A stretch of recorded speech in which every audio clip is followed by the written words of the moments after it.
As Calgary's largest nonprofit fandom convention, Otafest provides fans of all ages with geeky interests a friendly place where they feel they can belong. While we may not be able to provide a physical place for fans to get together and celebrate those common interests this year, we are thrilled to offer an online alternative, Otafest 2021. A live, streamed event. With interactive programming from 10 a.m. to 9 p.m., Otafest 2021 will be a safe, fun, and exciting convention experience unlike any we've ever hosted before. More information will be announced over the next few months, so keep an eye out for a sneak peek into this year's features and programming. Lovers, I hope you can join us this year as we embark upon a brand new adventure. Adventure Time! That hurt me to read, but it actually made reading it easier because I had like 3 seconds every 2 words to pause and read ahead. That was an excellent Captain Kirk impersonation. I'm very proud of you. Thank you. can be difficult, but if you spake out the words, it can be simpler. I mean, that was the whole reason he did it. Is that He actually? forgot his lines. He forgot his lines a lot. Is that really what was going on? Yeah, it's actually, I guess, for lack of a better word, canon to the character. It is canon to the character. That's just how Captain Kirk speaks, but I didn't realize that was the reason because, that like, iconic speech pattern came about. Yeah, he forgot a lot of his lines, and he'd have to like sort of parse them. He remembered them, but it always took him a while. So he would just be like, next line, do the thing. Nice. Oh no, Spock! I've been shot. Well, goddamn. Goddamn. Spock, Jay got shot. Are you going to get shot in that Final Fantasy VII Battle Royale? Is there a Battle What? Royale Is it too? now? God. Yeah, they announced that one of the 2 mobile games they're coming out with is a Battle Royale or something like that. I'm good. Yeah, I'm good too. But okay, I feel the need to mock some of the FF7 like game names because I've noticed a pattern ever since they started off with Advent Children, and like during that trio of other games that they released around that time, and then like with the new Ever Crisis that got announced, there is an obsession with naming FF7 games with names that have like 2 main words in it, and the second one always starts with a C. So Dirge of Cerberus, Advent Children, Crisis Core, Before Crisis, and now they've announced Ever Crisis.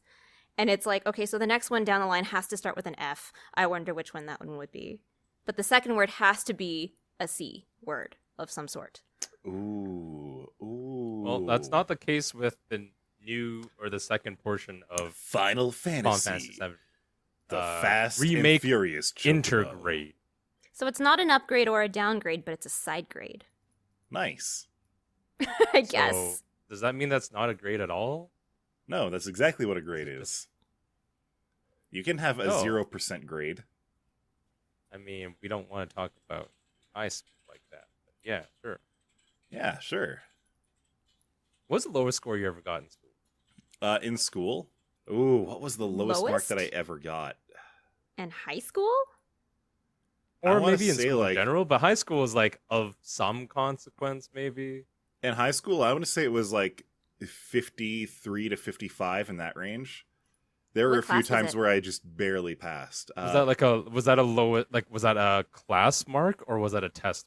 A class mark. Okay. So there would have been one math class where our math teacher was the football coach, and he was legendarily shitty. Oh dear. I think the highest mark in that class was a 65. Lovely. Yeah, and then the other one was world history with another legendarily poor teacher. But that one was entirely my fault. Like, it wasn't up to him. There were actually a lot of people in the class who got like 90s. So the reality is there was a final summative evaluation where it was worth like 30% of your mark, your final grade. And he said right at the beginning of the class, yeah, if you don't do this project, like there's like 2 or 3 students who've ever passed my class without doing this project. And so I just heard that and I was like, challenge accepted, motherfucker. Wow. Nice turnaround. So now I am part of the unique few who've passed some asshole's world history class without doing the big project. Right. Wow. That's a turnabout if I ever heard one. How about you, Nance? Were you big keener? Okay, so I was enrolled in the IB program in high school. There was one chemistry teacher. Sorry? Look where it got you. Yeah, in the same gutter as everybody else in this podcast. Yeah, that's the millennial challenge, isn't it? Yeah. So I had this legendarily awful chemistry teacher, but she only taught chemistry IB. So after the first month of just like listening to her verbal abuse, just like outright failing her tests because they were so unreasonably written. Like I'd never struggled with learning material like this ever in the past. And I just decided I didn't want this class anymore. So I moved to a non-IB regular chemistry class, 98 after that. Nice. But it was just like, I couldn't stand her. I don't know how anybody else just like suffered through it. I have a huge thing. Like I think the lowest mark I ever got was probably about 80 something in high school. I don't really remember what the score was for class mark. I did fail purposefully a junior high class, which was like this kind of computer class because it was just like sort of, I don't remember what that old program was for Microsoft. That was like Microsoft Front Page or something like that. Oh yeah, I remember that. Oh, yeah, no. And it was a class on that, like, because obviously it was sort of around turn of the millennium-ish time where they were like, hey, maybe learning to make a web page would be important. We'll do that. But... And I took that class as an option, and I played Neopets instead. Nice. Oh God, Neopets! I haven't played with that in so long. Are they still around? So I believe it's a exist. pay to play model or something nowadays. And they survived. But it is still. Yeah. Oh. I think so.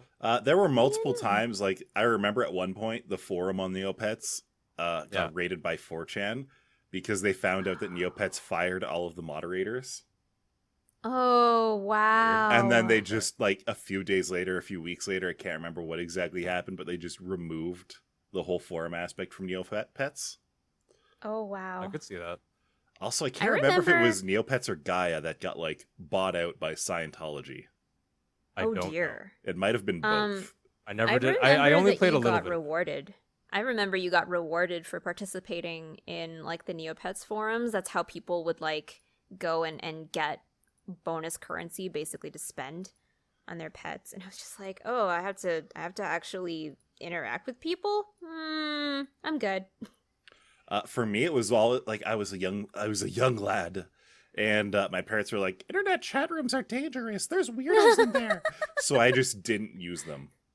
Oh, that's like one of my favorite, like, sort of nostalgia memes is like back in the day. There's a meme where it's like, back in the day, like, oh, don't talk to anybody. Don't give away any information. And then but now it's like, hey, I'm going to give you all my information so that I can get my box of Smarties in about 30 minutes. Yes. Gonna order from the 7-Eleven 3 blocks away, and someone's gonna bring me Smarties. But I have to give them my credit card information. No big deal. No problem. I don't care. Yep.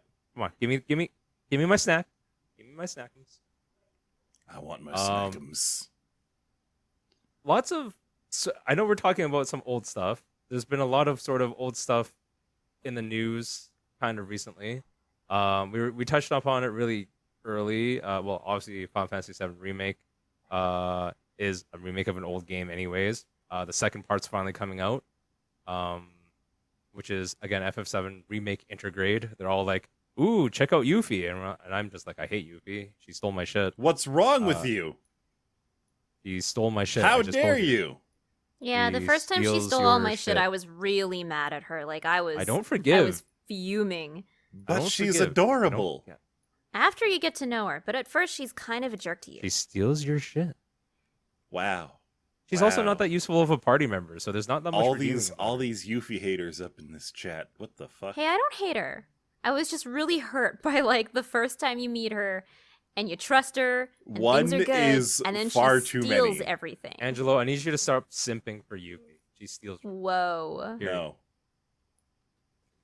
I'll let her steal my heart. Ooh, yeah, okay. Great. Tell me about Good the luck. pile of Yuffie fan fiction that's under your bed. No, that's where Dio keeps her socks. Aw. Socks are more That's- important than fan fiction, I guess. Yeah. Yeah. That's something. Why does she keep them under your bed?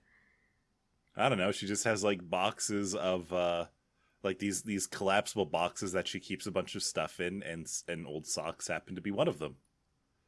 I was I don't like, first of all, look into her drawers. boxes of things. First of all, drawers. Second of all, bed socks. Old bed socks. I'm not judging, but I am They're curious. not dirty, they're just old socks. Yeah. Right. Socks you've had for a while. Yeah. I guess, again, the Final Fantasy VII thing looks pretty good. I'm interested because that first part of Final Fantasy VII Remake was pretty damn cool. They did so much with it. I'll be honest, like, I'm curious to see, like, it's supposed to come out on PC soon, I think. Now that I think about it, part 1 hasn't come out on PC yet, has it? No, but I believe it was confirmed that it has a limited exclusivity for PlayStation.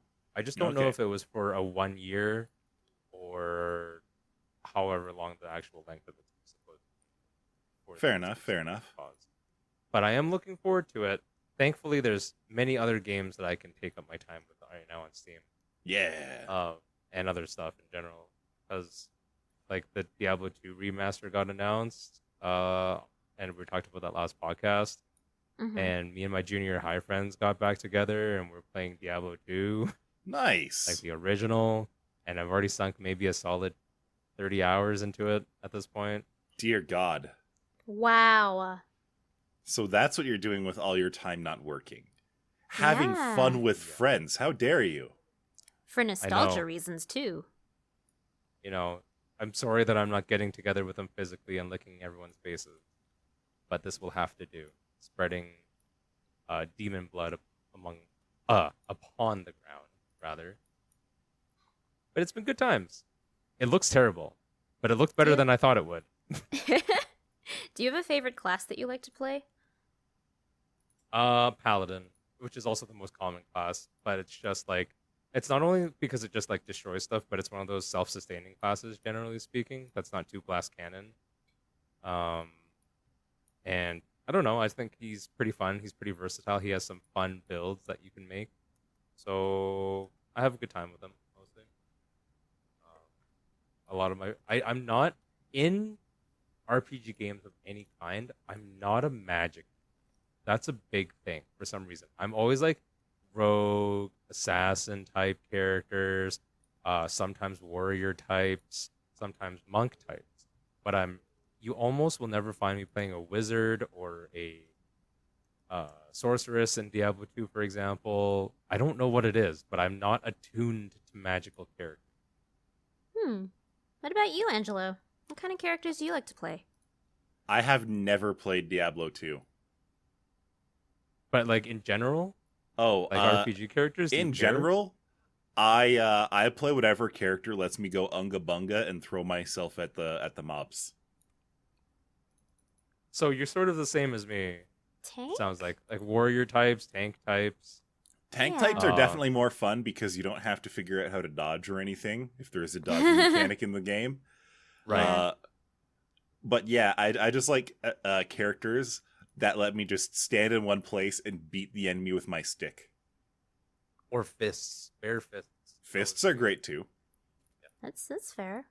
Stick Fists doesn't are always have just to be beating long. people with a stick, but with less steps. Exactly. Yeah. How about you, Mhm. Nance?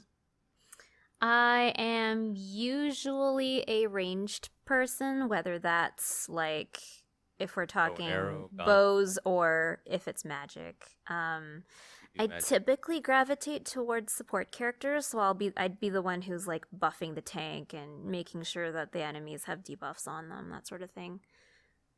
I mean, that's always useful. I super appreciate it. As someone who do the ungabunga as well. And a healer. I always wanted to do like ranged characters in a lot of different like MMOs or other RPGs. I would try like archers or archer-like classes, and they consistently felt bad.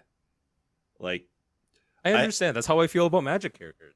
I don't know what it is. It always feels like you string up an arrow, you pull it back. Your arm is struggling to hold such a heavy warbow. You let loose the fletching, and it flies straight and true. And then it slaps whatever mob it hits in the face like a damp noodle. Like, not even wet, because that much water would have more mass than whatever you hit it with. Some games are like that as well, where you can get like a couple headshots and it doesn't really like kill the enemy because of how much HP they have, but they just have arrows sticking out their faces, and you're like, why did I even try? Exactly. Like, the Skyrim almost felt good about it. I feel like if I dedicated myself to the bow more in Skyrim, it would have been rewarding. But hitting them with a giant axe was far more rewarding. Right. Just straight up. I get it. I get it. Like, I've played classes where you basically go swinging a broadsword around, and it's satisfying to slap people around with it. Exactly. See, I even don't really do slicing weapons that much. I am truly the bunga of ungas. I am a blunt force master, where it's like, I think I've talked about it before, where hammers, I have like an affinity towards hammer weapons in games. Warhammers. Yeah, like hammers, warhammers, and again, like fists, anything that's like blunt force damage. I'm all about just like crushing damage. Nice. In games. And I don't know what it is, but it works. And I love the feel that they usually impart in video games. So it goes a long way for me. I don't know if anyone knows that you can play like a wrestling type of character in Skyrim, for example. What? Where if you go fists only, and you know how there's kill cam moves? I think I've talked about this. Yeah, sometimes you like grab them by the neck and you like punch them in the gut a few times and then slam them down. But you know what I mean? Like, there's kill. So anytime that you're about, do you ever like game suplex a bitch? You can suplex a bitch. What the fuck? If you sneak up behind a character, it doesn't have to be sneak, I think, but sneak also gets multiplied with like crit damage, for example. Yes. So the game calculates that you're about to do a one-hit kill, and while you're unarmed in Skyrim, so sneaking will help proc that, and then you go behind the guy. Your guy will grab him by the waist and German suplex a guy, and he dies. And what? It's amazing. Wait, I had no idea this was a someone thing. to death. Yeah, I had no idea this was a thing. That's the power of the bunga, and I'm committed to that lifestyle. Wow. Okay, I 100% understand where you're coming from, where like blunt force weapons are very satisfying, but one game out there does the slicing weapons perfectly, and that's Metal Gear Rising: Revengeance. Oh, like, Revengeance. That's the one with Raiden. And so like, yeah, that's the one with the weird the senator or whatever, isn't it? Yes, nanomachine, son. So like, like you say, like, for me, with giant swords and everything, it's like, yeah, I just hit this person with the edge of a 40-pound sword. They should be cut in half. It's bullshit that they're still in one piece. Yeah. And the developers, Platinum Games, were like, yeah, this guy's right. You know, if you hit someone with a sword, they should be in two pieces at least. And then that's the key word, at least. Now and then, like, when you get into, like, I don't know what they call it. I don't know what the mode is called because it's been, like, 8 years since I've played the game. But you get to a frenzy mode, and you're just, like, chopping. You're, like, cutting the screen with your mouse, and you're just chopping these enemies into, like, 200 little pieces, God. along wherever your mouse drew. And then whenever you exit the frenzy mode, they just fall to the ground in like little cubes, and you can like scoop the guts out of them. It's great. Ew. It's so satisfying. I mean, I really relished that feeling the last time I played Witcher 3, because there are a lot of times where you just have finishing moves where you just slice people in half. And it's gory, but it is really strangely satisfying. Witcher 3, that's one of the great little details of combat in Witcher that a lot of other RPGs, I feel like, don't quite get, is that a slicing weapon is exactly what it's... Yeah, it slices. It dices. You know, a lot of the times, like, they'll do like, oh, you'll get a little stab move finisher or something like that. But no, you should absolutely be able to just, like, press X or A or whatever it may be, and it does the nice diagonal cut into their, like, torso, and it's that clean severance of flesh. And it is quite nice. I sound like a serial killer. But it's true. I'm willing to commit to it because I appreciate those details in the game. This is your video game persona, though, so we're okay. Yeah, it's very good that video game players are not like your real life personality. Yeah, definitely. Yeah, I guess that's a good question. Like, do you think you play games the way you do and it's somehow related to your real life personality, or do you think you have a separation? Yes, to a degree, but I'm definitely more psychotic in video games. I feel like I'm a pretty ungabunga guy in real life. Do you? I also in video games, I don't value my life at all, so I'll just take the most bullshit risks in video games, and I'll just laugh when I die. Like, I'll laugh when it just doesn't pan out for me. Okay, there's a tangent I want to go into here, okay, and it's related to this. And I apologize for getting slightly political here, but it is. I know you guys don't play GTA 5, but I'm sure everyone knows what GTA 5 is, GTA in general. Mm-hmm. And there's currently a movement or some kind of political proposition that they're making in some states in the U.S. to ban games like Grand Theft Auto. Oh, yes. Because they're seeing a spike in car theft, for example, in the area. And they're saying that it's related to the video games.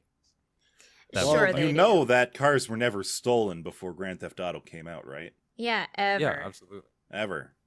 And like they're saying, like, yeah, there's like a rise in it, but first of all, and it's not like there's been any events over the last couple of years that have put people in desperate financial positions that might cause them to turn to crime to feed their families. Tends to be an opportunistic thing and not just like a planned thing. That's a big one. Mm-hmm. But there's like I'm tired of like anything fictional being blamed for the reason that things happen in real life. Like Jaws created some kind of when Jaws was first released. Yes, people were super scared of sharks. Sharks are endangered because of Jaws. Yes, but statistically speaking, like sharks don't do shit against humans. Generally speaking, there's like I think less than 50 like deaths, less than 20 deaths a year even. Like there's very few deaths by shark attack. But because of fictional media, it puts it I don't know. Some people are more gullible, they must be. But like there's like this mob mentality that happens where everyone's like, "Oh my god, it's because of this. It has to be." It sounds like conspiracy theorism, though. Like on one hand, I don't know if it's like they're just trying to find a cause without linking, like with the direct. That's basically conspiracy theorism. Like they go, "Oh, it must be because of this. Clearly, that's the answer." That's like it's about as provable as saying that there are government conspiracies for blah blah blah, aliens, something something, etc. Like it's life very can imitate art in a way that is sometimes really interesting or really weird. But at the same time, blaming a rise in car theft. They were specifically blaming it against GTA, a game that has not had a new game since, what was it, 2015, where it first came out for the consoles? Or did it come out for PC in 2015? Even, maybe. So yeah, it's Show me the data. almost 7 years old. Well, you say that, but you're only calling it for GTA 5. Don't forget. Okay, what other car stealing games have come out in the last decade? No. I'm saying that GTA is a long-running franchise. Yes. I'd need data, like, I need this correlation to coincide for the past 20 years. You know what I mean? In the same way that fucking animal cockfighting has a huge rise since Pokemon for the last 25 years. You know? I just don't... I just hate it. I hate it because it's not just because it's the it's absurd. Yes. It's the choice absurd. of it's the choice of what do you call it? I guess pastime that I engage in the most in terms of just like passive like creativity and sort of stress relief and all that kind of stuff. But it's also just like, how gullible do you really have to be? I'm not saying it doesn't happen. I'm saying that the actual percentage is so... It's statistical noise, is what it is, of any influence possible. Like, you know, anytime you want to blame a video game, it's like, well, why don't you blame, I don't know... Anyone who would actually blame a video game for their behavior probably would have done that thing anyway. Yeah. I don't know that for sure. That's kind of how I see it. It's like, can you really blame video games for being like, yeah, I could totally steal a car right now? Just like in my video game. Just like in my TV show. Just like in my book. But like, in GTA, what do you do to steal said car? If it's not a car that's already running, does it teach you how to like hotwire a car? Because I'm pretty sure those are things you gotta go. You just walk up to it and get in. And if there's someone in there, you just throw them out of the car. Step by step, the car theft that you see, which is literally... If a car is parked somewhere and doesn't have someone tell you, just pull them out. Obviously, you can't even do that because there's anti-theft measures in modern cars for that, anyways. But you walk up to the car, you elbow the glass, it breaks, you unlock the door from the inside at that point, and then your character hops in the car.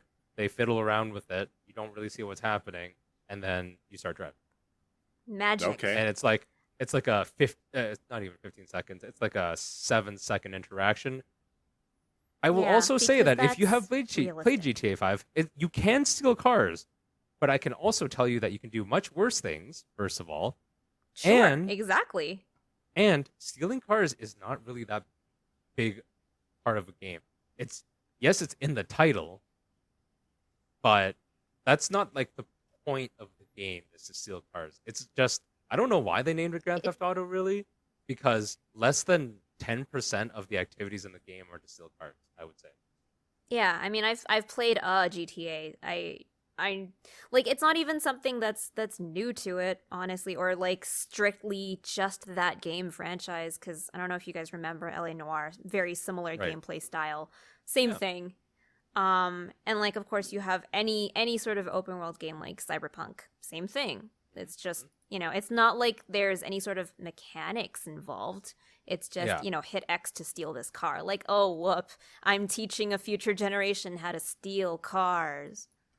I'm also going to put it out there that, and again, I'm sorry for getting onto this whole tangent, but if you're going to accuse GTA of causing some other bad activity in your municipality or whatever, maybe point to the gun violence, but then the gun violence thing might make you feel worse about your Second Amendment thing. So maybe that's why you don't attack it for some reason. But Jay, if we take out the Call of Duties and the gun the violence modern goes warfares, down, people will just get the bow and arrows, and then the bow and arrow crime will be on the rise. And then rocks will be thrown. That's my right to wooden shafts. Wow. Second Amendment right to be shafted. By the government. Anyway, anyway. that's so my what's all rant. this That's about my- more Avatar? Yes. Is this So- the blue There's guys? gonna be more Avatar. No, They've decided that the other the, Avatar. the blue guys with the fingers? yeah, No, the blue other finger. one. The blue finger Blue finger guys? With the No, USB no, key wait, tails? it's the blue forehead man. Oh, blue forehead man. Yes. Yeah. Blue forehead man. The FedEx guy.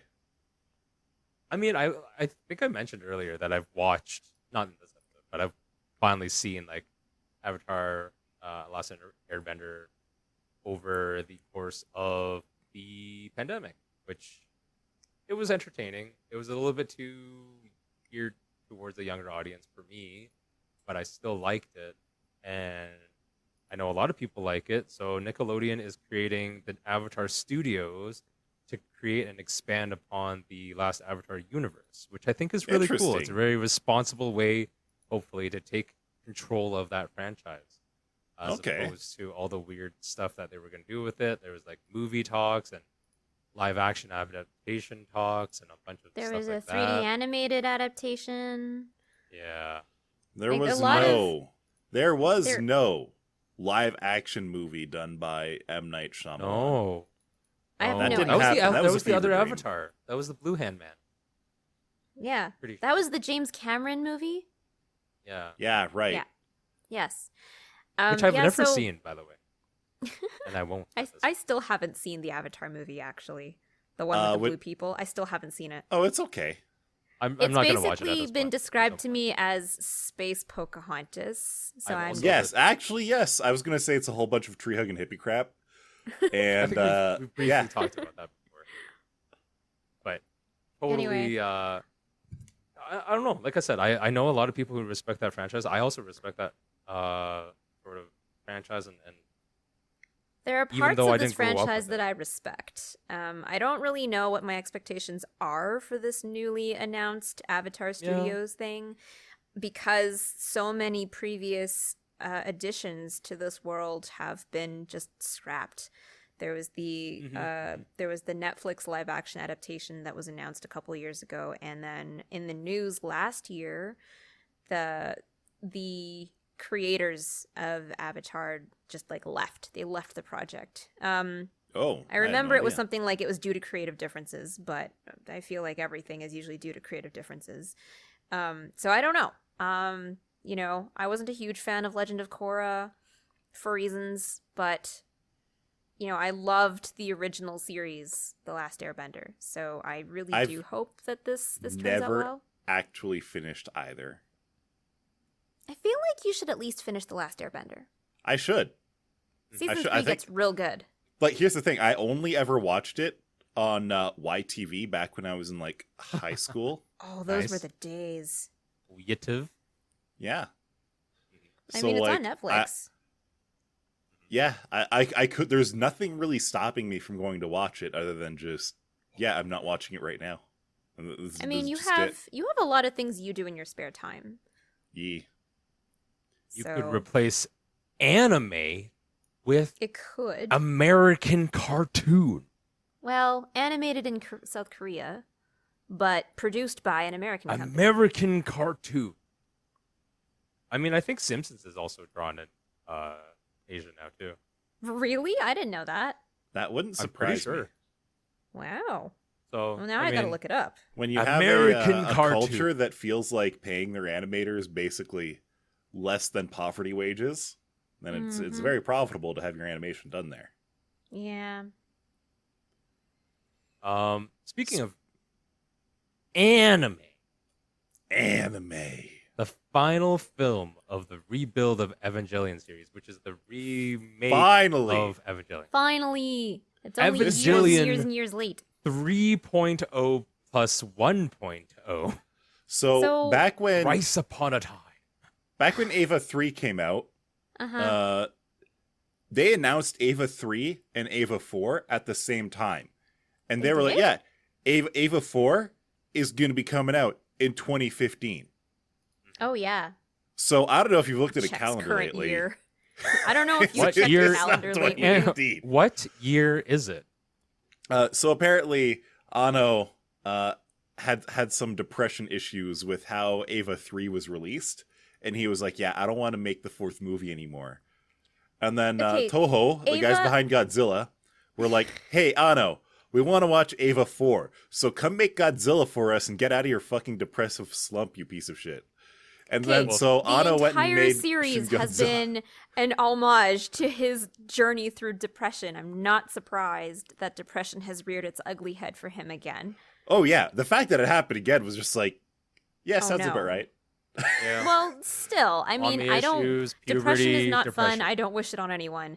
It's just, It sucks when it's like the creator of something that's like a creative thing. You can't just be like, okay, well, we'll just have someone else make it. Like, you can't just do that. Yeah, and it's like, as bad as it sounds too, as like, because like the way that if you want to boil it down as sort of like brutally as we are, it's like at least you're monetizing your depression. Yes. Yeah. But like honestly, Eva 3 Bad. was extremely divisive among the fan base, because like Eva 1 and Eva 2, their first and second rebuild, they had, for the most part, they were the series. They followed the series almost identically, with just minor changes to keep fans guessing. Is this a remake? Is this a sequel? Is this like a Groundhog Day loop? What's going on? And then Eva 3 basically bitch slaps the fans and answers just about all of those questions within the first couple minutes, and then just goes off on this wild tangent with really cool set pieces. Like Eva 3 was basically an action movie, whereas Eva, I can't wait to watch it. in the past has been more about like, it's still an action series, but it has more to do with like the character developments, the interactions. Yeah, Eva 3 say, like, has that, but it doesn't focus on that. So this movie, Eva 4, I'm so excited for it because I am monkey brain and I like action movie, and the Eva Rebuild series have been thoroughly good for me. So Evangelion 3+1, thrice upon a time. Yeah. I'm totally here for this. And it's going to be one of the longest movies ever to be released. One of the longest anime movies ever. Like, they're not splitting it part 1, part 2. They're like, let's just get it done. I have not watched Evangelion since like the original. I want to get back into it because I do like that sort of story and that universe. I just haven't gone into it, but I'm going to wait until everything's released so I can watch. I'll marathon it. Do it, because I'll marathon the whole thing. Like, quite as frankly, I say that, but then like the last movie is going to be like 7 hours, so I'm not going to marathon it. It's going to be like anything over 3 hours. I think the Rebuild series is the kind of movie where you need a pee break in the middle. Yeah. Oh yeah. But so far the Rebuild series I think is probably the most easy way to get into Evangelion, because the time investment isn't as huge. I guess. Like, when you talk about a 24 episode series plus the end of Evangelion movie, like for the original run, you're talking about like an 8 to 10 hour time investment right there. To be fair, the movies are about going to add up to 8 to 10 hours. Depending on the length of Evangelion 4, it might, but at the same time, it goes through it much faster. Right. Oh, you mean story pacing? Yeah, Exactly. Yeah, so slight tangent. There have been some interesting video essays about the world and the story of Eva. I'm not going to get into any of it just in case there are spoilers for anyone, but they're really interesting because they go into some behind the scenes things about Anno's creation of this and how it just reflected his mental state throughout a lot of the creation, including the famous like ending episode that made no sense to like people at face value, and then they ran out of budget. That was the thing, was like, oh, they ran out of budget, oh, this and that, that's why that last episode sucked so much. And there were a lot of things that it was just very clear they ran out of budget, they had to wrap things up, so it was rushed, it was different. And that's why they eventually had to create the End of Eva movie once the budget came back around. So the last episode, actually, if you take it from the context of whose point of view the last episode is from, it does make total sense, despite the whole budget thing. That last episode was supposed to be from Shinji's point of view. End of Eva was everything that happened around him while he was going through those events. Yeah. So, anyway, fantastic dissertations on Eva have happened in like the last 20 years. It's kind of crazy. I can believe it. This series has been so timeless throughout all of this. On top of that, I think only Pokemon beats out Eva for the amount of insane merch there is. Ooh, you're probably right Pokemon too. Has so much cool stuff. It is I don't know if we mentioned it, but it is Pokemon's 25th anniversary coming up. They announced a lot of fun stuff. I looked at a lot of it. I'm super into it. Pokemon Snap 2 is coming out. Pikachu's old enough to get cheap car There's insurance. Like this weird like Breath of the Wild sort of approach to one of the new games they announced. Yeah. It looks real cool. I don't know how I feel about it yet, but I already know what games I really want to play, and if I want to have, like, if that one ends up reviewing really well, I might get that one too, because it looks really cool. It looks really cool, but at the same time, like, I feel like they could have gone in certain directions with it, but they just kept the formula the exact same. Like, they were like, oh, yeah, Sinnoh? Yeah, well, it's that still, region? like, there's still, like, it's a Pokemon What if it was, game, like, you know? years ahead of time? And they're, like, showing the architecture, and it's like, yeah, that looks like it's, like, 50, 60, way ahead of the other one. And then, like, they show you the actual trainers and people, and they look like they're... Nothing about it really... Rather, small things about it feel like it could be set in the past of the Pokemon series. But then you see them doing the exact same thing with Pokeballs and all this high technology kind of stuff that seems like it already exists. And it's just like, what? Was that always there? Were cavemen throwing Pokeballs at fucking Cave Mewtwo? Always. They dug up Pokeballs from rocks. Who knows? Mm-hmm. But I feel like they could have made it in a way where they took out some of the things that feel like sci-fi in Pokemon and made it more you and your monster bros traveling across the wild countryside. Yeah, I mean, it's good to see that they are trying to sort of branch out, at least the feeling of it, even if the actual gameplay hasn't really changed too much. But, I mean, it sort of gives you hope, right? Because the franchise is, you know, that's the biggest criticism is that, you're basically playing the same game over and over again. But that's part of the problem is that it's so popular, and they'd be sort of foolish to change too much all at once. So hopefully we might see something, you know, evolve over time, just like Pokemon. But to expect anything more than gradual change, I think, is asking a lot. Having that said, it looks like Cyndaquil's going to be a starter, and I'm all for that. I just want to point out that Pokemon's formula has put them at literally the biggest franchise in the world. So, yeah. Like, here I am complaining about a stale formula, but it works. It works. Yeah. What are they going to do? Make less money. No. Yeah, not exploit that out of the goodness of their hearts. Right. Yeah, like I said, I'm going to try and get my hands on... I might get my hands on a Switch earlier than I thought, just to play, like, Pokemon Snap, at the very least. And then afterwards, who knows? I still want a Switch Pro, but that's going to be a while, I think. But I'm okay to wait, because there's some really good games coming out right now, so no big deal. Yeah, that's fair. I think that'll do it for this episode. Yeah, We're I pretty much... I think we have run out of words. Oh my god. Words I'm hitting my word limit today. Sorry, guys. No worries. Goodbye now. Bye-bye. No, thanks for listening. Take care, everyone.